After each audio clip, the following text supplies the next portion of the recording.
উজান থেকে নেমে আসা পাহাড়ি ঢল ও প্রবল বর্ষণে বিপর্যস্ত বাংলাদেশ। গত ৩ দশকের সবচেয়ে ভয়াবহ বন্যায় ধুঁকছে ভারতের ত্রিপুরা রাজ্য। রেকর্ড বৃষ্টিতে পানি বৃদ্ধির কারণে ঘটতে পারে মহা দুর্যোগ। আগে থেকেই ভারত পেয়েছিল এমন পূর্বাভাস, কিন্তু দেশটির কেন্দ্রীয় পানি সম্পদ মন্ত্রণালয় থেকে বাংলাদেশকে দেয়া হয়নি বিশেষ কোনো সতর্কবার্তা। বিধ্বংসী বন্যার আশঙ্কা জেনেও কেন সাবধান করেনি ভারত? দিল্লির এই ভুল কি ইচ্ছাকৃত, নাকি প্রতিবেশী দেশের প্রতি সদিচ্ছার অভাব?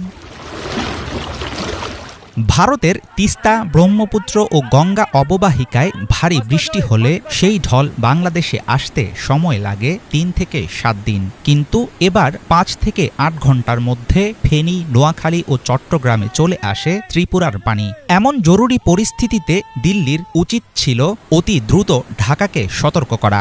বাংলাদেশের বন্যা পূর্বাভাস ও সতর্কীকরণ কেন্দ্র জানিয়েছে, গোমতী ও মাতামুহুরী নদীর ভারতীয় অংশে পানি বৃদ্ধির আনুষ্ঠানিক তথ্য পায় বাংলাদেশ, কিন্তু বিস্তারিত জানতে না পারলে বন্যার সঠিক পূর্বাভাস দেয়া কঠিন বলে মন্তব্য করেন প্রতিষ্ঠানটির একজন দায়িত্বশীল কর্মকর্তা।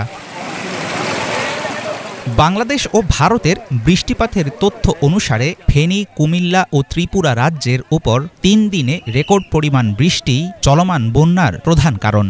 আবহাওয়া সংশ্লিষ্ট বিশেষজ্ঞরা বলছেন, ১০ দিন আগেই দেয়া যেত এমন বর্ষণের সাধারণ পূর্বাভাস, আর ৩ দিন পূর্বে দেয়া যেত শতকরা ৯০% নিশ্চিত খবর।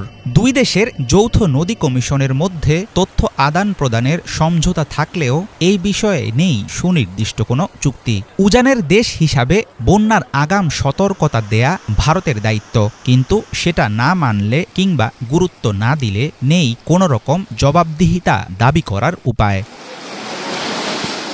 ১৯ আগস্ট থেকে বাংলাদেশের পূর্বাঞ্চলে হওয়া অতি ভারী বৃষ্টি ছিল গত ৫৩ বছরের মধ্যে সর্বোচ্চ।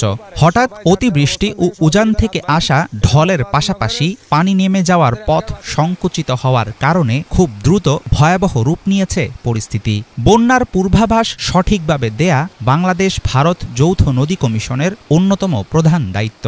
৫৪টি অভিন্ন নদীর পানি হ্রাস বৃদ্ধির তথ্য বিনিময় ও বন্যার সঠিক পূর্বাভাস দেয়া গেলে এড়ানো যেত এমন বড় বিপর্যয়।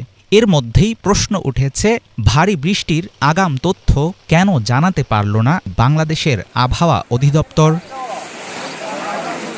২০২২ সালে বাংলাদেশের চট্টগ্রাম বিভাগে করা হয়েছিল প্রায় ২০,০০০ নদী খেকো দখলদারের তালিকা, যাদের বেশিরভাগই ছিল তৎকালীন ক্ষমতাসীন দল আওয়ামী লীগের নেতাকর্মী। উজানের পানি নামার পথ ঠিক রাখতে কঠোর হাতে দমন করতে হবে নদী দখলের অপতৎপরতা। অভিন্ন নদীতে ভারত যেসব বাঁধ দিয়েছে, সময় এসেছে সেগুলোর বৈধতা নিয়ে আন্তর্জাতিক মহলে কথা বলার। বিশেষজ্ঞরা মনে করছেন, আন্তঃসীমান্ত নদীতে বন্যা পরিস্থিতি নিয়ে ভারতের দায়সারা মনোভাব পরিবর্তনে প্রয়োগ করতে হবে কৌশলী চাপ। পাশাপাশি এমন দুর্যোগে সময় উপযোগী পদক্ষেপের জন্য বাংলাদেশকে নিতে হবে দীর্ঘমেয়াদী প্রস্তুতি। হাফিজুল ইসলাম, বাংলা ভিশন।